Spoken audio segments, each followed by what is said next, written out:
সাথে এই মুহূর্তে রয়েছে রিয়া ও উত্তর ২৪ পরগনা জেলা থেকে। তো রিয়া নিজের পরিচয়টা তুমি আগে দাও, তারপরে আমরা বাকি কনভারসেশনে আসছি। স্যার, আমার নাম রিয়া দাস। আমি উত্তর চব্বিশ পরগনা জেলার ব্যারাকপুর 2 ব্লকের মোহনপুর গ্রাম পঞ্চায়েত থেকে আসছি। আচ্ছা। তো রিয়া তুমি আইসিডিএস ওয়ার্কার হেল্পার পদে কোনটাতে ইন্টারভিউ দিয়েছিলে? স্যার, আমি আইসিডিএস হেল্পার পদে ইন্টারভিউ দিয়েছিলাম। আচ্ছা, তোমার ওখানে ওয়ার্কার পদের ভ্যাকেন্সি ছিল? হ্যাঁ স্যার, ওয়ার্কার পদেও আমি ফর্ম ফিল আপ করেছিলাম, কিন্তু হুম। আমার লিখিত পরীক্ষার অ্যাডমিটটা আসেনি। আচ্ছা, তার জন্য তোমাকে শুধুমাত্র হেল্পারই দিতে হয়েছে। আচ্ছা, হ্যাঁ স্যার। তোমার রিয়ার এমনিতে কোয়ালিফিকেশন কি? স্যার, আমার গ্র্যাজুয়েশন তারপরে ডিএলএড করা আছে। আচ্ছা, গ্রাজুয়েশন এবং তারপরে তুমি ডিএলএড করেছো। তোমার গ্রাজুয়েশনের হ্যাঁ। সাবজেক্ট ইংরেজি? হ্যাঁ স্যার, জুলজি। আচ্ছা, তুমি সায়েন্স ব্যাকগ্রাউন্ড থেকে রয়েছো। আচ্ছা, হ্যাঁ স্যার। তো তোমার তোমাদের তো লিখিত পরীক্ষা হয়েছিল ২৫শে আগস্ট এবং আগস্ট। তারপরে লিখিত পরীক্ষা হয়ে যাওয়ার মোটামুটি কিছুদিন ২০ সেপ্টেম্বর নাগাদ তোমাদের রেজাল্ট দিয়েছিল এবং হ্যাঁ স্যার। তারপরে ইন্টারভিউটা তোমাদের শিডিউল হয়েছিল এবং পরে একটু পিছিয়ে গিয়েছিল ইলেকশনের কারণে। আচ্ছা, তোমাদের হ্যাঁ ইন্টারভিউ কত তারিখে হয়েছিল? স্যার, আমার 4ঠা ডিসেম্বর হয়েছিল ইন্টারভিউ। ৪ঠা ডিসেম্বর ইন্টারভিউ হয়েছিল। না হলে হ্যাঁ যদি স্যার। সঠিক সময় হতো তাহলে সেটা নভেম্বর মাসের ২৩-২৪ তারিখ নাগাদ বোধহয় খুব সম্ভবত ছিল। হ্যাঁ হ্যাঁ। হুম। হ্যাঁ স্যার। আচ্ছা, আচ্ছা। তো তোমার এই যে ইন্টারভিউ এর এক্সপেরিয়েন্সটা আমরা একবার শুনে নিই আগে। তারপরে তোমার পড়াশোনার বিষয়গুলো, প্রস্তুতির বিষয়টা সেটাও শুনবো। তোমার এই যে যেদিন ইন্টারভিউ ছিল 4th ডিসেম্বর, তো সেদিন তোমার রিপোর্টিং টাইম কখন ছিল? স্যার, আমার সকাল 10টায় রিপোর্টিং টাইম ছিল। আচ্ছা, আর ওখানে যে অ্যাডমিট কার্ড দেওয়া হয়েছিল, নেক্সট রিশিডিউল হওয়ার পরে যে অ্যাডমিট কার্ড, ওখানে লেখা ছিল 1 ঘন্টা আগে যাওয়ার কথা। আচ্ছা তো ১ ঘন্টা। আমি মতন হুম। পৌনে 9টা নাগাদ চলে গেছি। আচ্ছা, আচ্ছা ১ ঘন্টা মানে তুমি ১ ঘন্টা ১৫ মিনিট আগেই তুমি সেখানে পৌঁছে গিয়েছো। আচ্ছা, তারপরে হ্যাঁ স্যার। সেখানে গিয়ে তোমাদের কি ১ম এই ডকুমেন্ট ভেরিফিকেশন শুরু হলো নাকি কোথাও বসতে দেওয়া হয়েছিল? না স্যার, আমি যখন পৌনে 9টা নাগাদ গিয়েছিলাম, হুম। তখন সেভাবে মানে কয়েকজন ক্যান্ডিডেট এসেছিলেন, আর সেভাবে কাউকে দেখিনি, যেহেতু আমাদের বাইরে বসার ব্যবস্থা করা হয়েছিল, বাইরেই বসেছিলাম। আচ্ছা, তারপরে স্যার, 9:30 পৌনে 10টা নাগাদ আমাদের ওপরে যেতে বলা হয়। গিয়ে ওখানে আমাদের একটা ওয়েটিং রুম ছিল, ওখানে সব ক্যান্ডিডেটদের ওয়েট করতে বলা হয়। ওখানে আমরা মোটামুটি সবাই ওয়েট করি। তারপর মোটামুটি 10:30টা নাগাদ আমাদের ডকুমেন্ট ভেরিফিকেশনের জন্য ডাকা হয় ব্লক ওয়াইজ। তোমার তো ব্যারাকপুর সাব ডিভিশন, তাই না? হ্যাঁ স্যার। আর তোমাদের ব্যারাকপুরের এসডিও অফিসে তোমাদের ইন্টারভিউটা হয়েছিল? হ্যাঁ আচ্ছা, স্যার, আচ্ছা। ব্যারাকপুর এসডিও হুম, অফিস। হুম, হুম। তো তারপরে তোমরা যখন বসার পরে তোমাদের কিছুক্ষণ পরে ডকুমেন্ট ভেরিফিকেশন হয়েছিল? হ্যাঁ স্যার, আচ্ছা। কিছুক্ষণ পরে ডকুমেন্ট হুম। ভেরিফিকেশনের জন্য ডাকা হয়। ডকুমেন্ট ভেরিফিকেশনের সময় তারা মেইনলি কোন কোন বিষয়গুলো দেখছিলেন? স্যার, মেন তো লিখিত পরীক্ষার যে অ্যাডমিটটা সেটা হুম, দেখছেন। আর আপনার ভাইভা যে অ্যাডমিট কার্ডটা সেটা হুম। দেখছেন, রিশিডিউল হওয়ার পরে যে অ্যাডমিট কার্ডটা সেটা সেটা। নিচ্ছেন। হুম। আর তারপরে যেটা মেন রেসিডেন্সিয়াল সার্টিফিকেট, অবশ্যই ওটা লাগছে।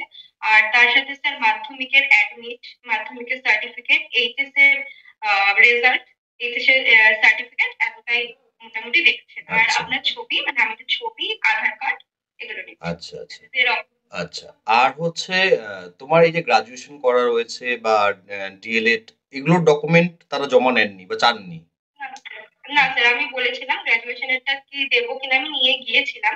তো ওনারা বলছেন আর লাগবে না, এইচএস আচ্ছা, পর্যন্ত দিলেই হবে। আচ্ছা, আচ্ছা, আচ্ছা। তো ডকুমেন্ট ভেরিফিকেশন হওয়ার পরপরই কি তোমাদের ইন্টারভিউ হলো নাকি আরো একটু ওয়েট করতে হয়েছিল? না স্যার, বেশ খানিকক্ষণ ওয়েট করতে হয়েছিল। মোটামুটি আমাদের 12টা 12:30 ওই টাইমে শুরু হয়েছিল। মানে প্রায় ১ মোটামুটি আরো ঘন্টা, 1.5 ঘন্টা। ১.৫ হুম ঘন্টা হুম। ওয়েট করতে হয়েছিল। তারপরে হ্যাঁ তোমারটা আরকি তোমার টার্ম এসছিল। আচ্ছা, হ্যাঁ। আচ্ছা, আচ্ছা। তো এবার তোমার ইন্টারভিউতে তোমাকে কি, কি প্রশ্ন করা হয়েছিল সেগুলোও একটু শোনাও, শেয়ার করো।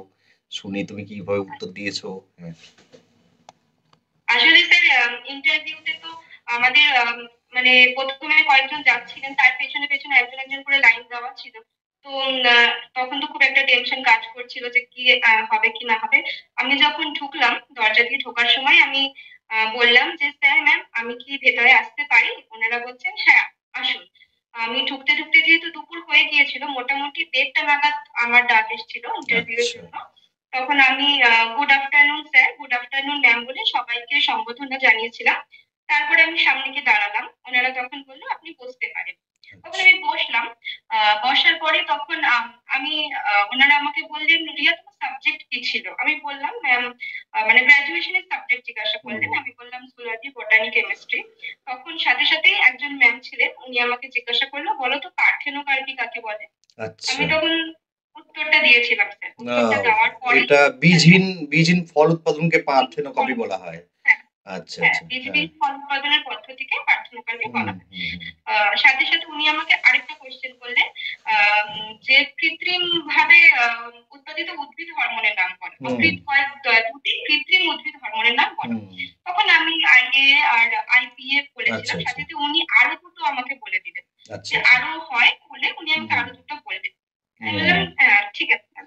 বলার পরে উনি আমাকে আরো জুলজি থেকে একটা কোশ্চেন করেছিলেন স্যার, এই মুহূর্তে আমার ঠিক মনে আসছে হুম না, হুম। যতদূর সম্ভব ওই 5 রাজ্য শ্রেণী বিভাগটা ধরেছিলেন। আচ্ছা।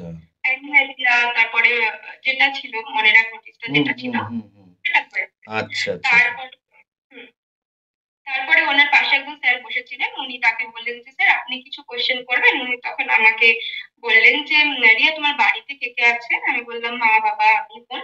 তখন বললো যে বাবা কি করেন? আমি বললাম বাবা বিজনেস করেন। তখন উনি আমাকে বলছেন, আহ, আচ্ছা তুমি বলো তো আইসিডিএস সেন্টারের থেকে কারা কারা খাবার পান? তখন আমি বললাম যে 0 থেকে 6 বছরের হুম বাচ্চা, গর্ভবতী প্রসূতি মা। একটুখানি বলার পরে আরো বলতে যাচ্ছিলাম, উনি আমার থামিয়ে বললেন, বলতো গর্ভবতী মা মানে কারা, প্রসূতি মা কারা?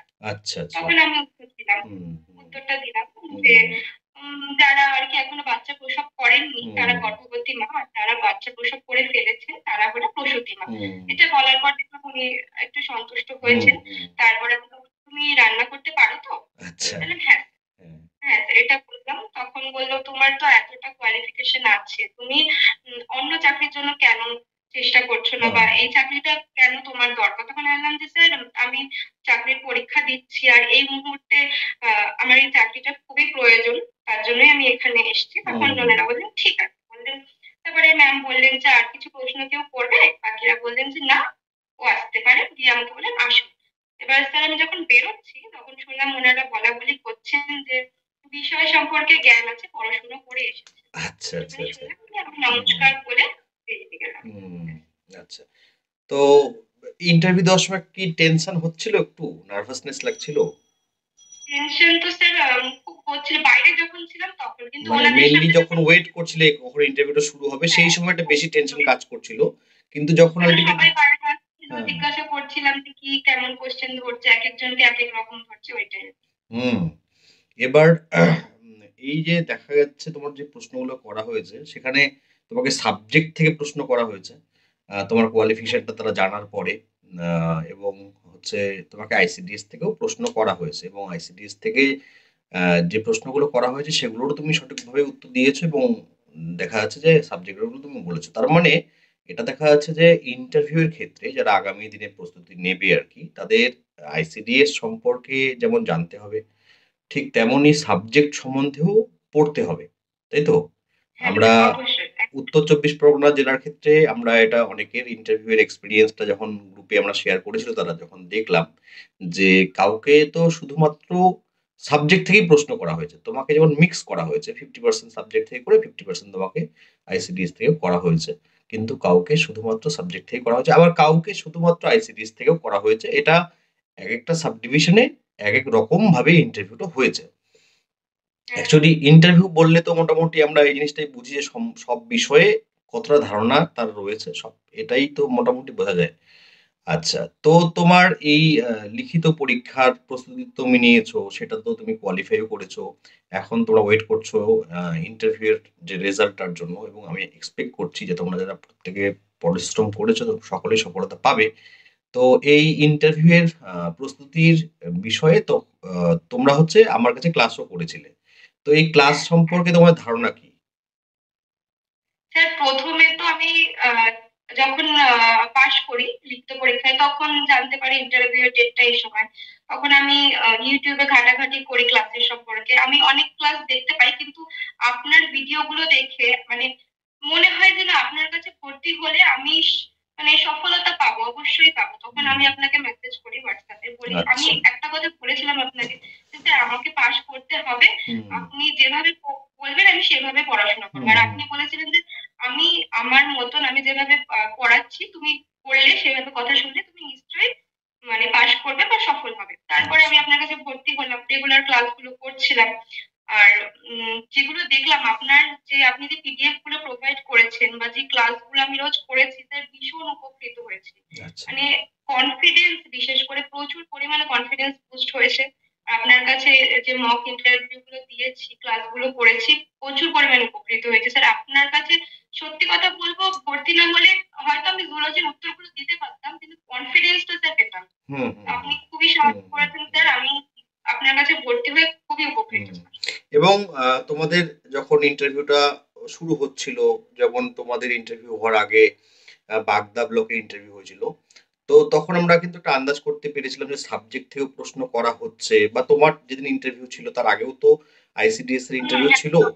তখন কিন্তু এটা, যদিও আমি সাবজেক্ট কাউকেই পড়াতে পারিনি, কারণ আমার তো আর সবগুলো সাবজেক্টের বিষয়ে ধারণা নেই, তো ক্লাসে কিন্তু এগুলো আলোচনা হয়েছিল, এবং ক্লাসে কাকে কি হ্যাঁ, ধরনের আপনি প্রশ্ন বলেও করা। দিয়েছিলেন স্যার যে সাবজেক্ট সম্পর্কে পড়াশোনা করে যেতেই হবে। হুম হুম হুম অবশ্যই আপনি হুম বলে হুম। দিয়েছিলেন, সেইভাবে মোটামুটি পড়ে গিয়েছিলাম। হ্যাঁ, এই যে দেখো তোমাকে যে বিষয়টা প্রশ্ন করা হয়েছে, তুমি যেটা বললে যে ফল পাক, পার্থেনোগ্রাফি। হ্যাঁ পার্থেনোকার্পি অথবা কৃত্রিম উদ্ভিদ হরমোন, দেখো হরমোন।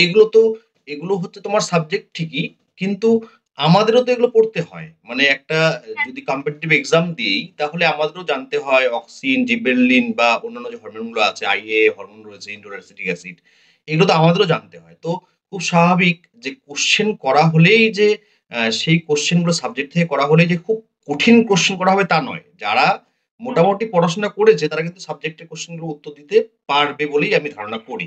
হ্যাঁ, তারপরেও থাকে যে মানে সমস্ত কিছু তো একদম মনে রাখা সম্ভব নয়, তাই না? তো এমনিতেও সাবজেক্ট থেকে প্রশ্ন করা হলেও সেটা খুব ভয়ঙ্কর প্রশ্ন করা হয়নি যে কেউ বলতেই পারেনি তা নয়। কিন্তু বেসিক একটা কনসেপ্ট আমি বারবার করে বলেছি যে এমন কিছু জিনিস জিজ্ঞেস করা হয় যেগুলো সকলেরই জানা থাকা উচিত, তাই না? আজকে কম্পিটিটিভ এক্সাম দিতে গেলে আহ, দেখা যায় যে এই সমস্ত বিষয়গুলো প্রত্যেককেই পড়তে হয়। সে আর্টস ব্যাকগ্রাউন্ডেরও তাকে সায়েন্স পড়তে হয়, সায়েন্স ব্যাকগ্রাউন্ডেরও তাকে আর্টস পড়তে হয়। তো বেশ ভালো। ঠিক আছে, তোমাকে অসংখ্য ধন্যবাদ। আশা করছি তোমার এই এক্সপেরিয়েন্সটা অন্যদের অনেক কাজে লাগবে, উপকৃত হবে অনেকেই। আমার চ্যানেলের তরফ থেকে, আমার তরফ থেকে, আমার পক্ষ থেকে, আমাদের সবার, আমাদের যে ক্লাস যে আছে সেই সবার পক্ষ থেকে তোমার জন্য শুভকামনা রইলো। হ্যাঁ, তুমি বলেছো যে তোমার চাকরিটা সত্যি ভীষণ দরকার। দেখো, আমিও এক্সপেক্ট করি যে তোমরা যারা ভালো আছো, মানে ভালো ক্যান্ডিডেট যারা পরীক্ষা দিয়েছো, লিখিত পরীক্ষায় ভালো নাম্বার পেয়েছো, যাদের ইন্টারভিউ নাম্বারটাও যারা ভালো সিকিউর করেছে, দেখো তুমি যে ইন্টারভিউটা দিয়েছো, আমি এক্সপেক্ট করব যে তোমার কখনোই ৯ এর নিচে দেবে না। ঠিক আছে? ৯ এর নিচে কখনোই দেবে না। তারা উপরে দেবে। এবার ১০ আউট অফ ১০ তো দেবে না। ঠিক আছে? ৯.৫, পৌনে ১০ বা ৯.25 এরকম একটা মার্কস তো এক্সপেক্ট করা যেতেই পারে এত ভালো ইন্টারভিউ দেওয়ার পরে, এবং হয়তো তোমরা স্কোর কার্ডটা বা কাট অফটাও জানতে পারবে যখন ফাইনাল মেরিট লিস্টটা হবে। এবং আমি আশা করব যেন তোমার সেই লিস্টে নাম একদম প্রথমের দিকেই থাকে। ঠিক আছে? আদারওয়াইজ একটা বিষয় তো সকলেই আমরা জানি যে একটা ভ্যাকেন্সি আর এই যে পাস করা, এই যে রেশিওটা সেটা কিন্তু অনেকটা বেশি। মানে ১:৪, ১:৫। ঠিক আছে? তবুও খুব ভালো কথা যে তোমার ভালো ইন্টারভিউ হয়েছে, এবং আমি জানি যতটুকু যে তোমার লিখিত পরীক্ষার স্কোরটাও ভালো থাকবে। সে বিষয়ে নিঃসন্দেহে তুমি মেরিট লিস্টে স্থান পাবে, এবং আগামী দিনেও শুধুমাত্র হেল্পারের কাজ করবে। ঠিক আছে, ভালো কথা। কিন্তু তোমার প্রস্তুতি যেন একই রকম ভাবে চলতে থাকে হেল্পারের চাকরি করতে করতেও। কারণ তুমি সায়েন্স ব্যাকগ্রাউন্ড থেকে রয়েছো, তুমি ডিএলএড করেছো। তোমার যে অভীষ্ট লক্ষ্য, মানে একটা তো সবার উদ্দেশ্য ছিলই সবার লাইফে ছোট থেকেই, যে হ্যাঁ আমি এটা করছি, তো আমি অমুক মানে চাকরিটা করার জন্য টার্গেট নিয়ে করছি। তো তুমি ডিএলএড করেছো, তার আগে সায়েন্স ব্যাকগ্রাউন্ডে তুমি ছিলে, তো তোমারও ইচ্ছে আছে যে টিচার হওয়ার। তো সেটা আমি এক্সপেক্ট করব যে তুমি যেন সেটাও হয়ে যাও খুব দ্রুত। এবং এছাড়াও আরো অন্যান্য যে সরকারি সামনে পরীক্ষাগুলো রয়েছে, পিএসসি মিসলেনিয়াস আরো বেরোচ্ছে, ক্লার্কশিপ বেরোচ্ছে, বা যা বেরোবে সেগুলোর জন্য একই রকম ভাবে প্রস্তুতি চালিয়ে যাও। তুমি এর আগেও পরীক্ষা দিয়েছো, সেগুলোর রেজাল্ট এখনো বেরোয়নি। তো তারপরেও হচ্ছে যেগুলো নতুন বেরোবে সেগুলোতে ফর্ম ফিল আপ করবে, পরীক্ষা দেবে ভালো করে প্রস্তুতি নিয়ে, যেন মানে সফলতার উপরে সফলতা যেন আসে সেটাই এক্সপেক্ট করব। তোমাকে অসংখ্য ধন্যবাদ রিয়া, তোমার মূল্যবান সময়ের জন্য। হ্যাঁ, আপনাকেও ঠিক আছে? ধন্যবাদ পাশে এক থাকার জন্য, একদম। এভাবে জোর দেওয়ার জন্য। Thank you sir. ঠিক আছে। ধন্যবাদ রিয়া।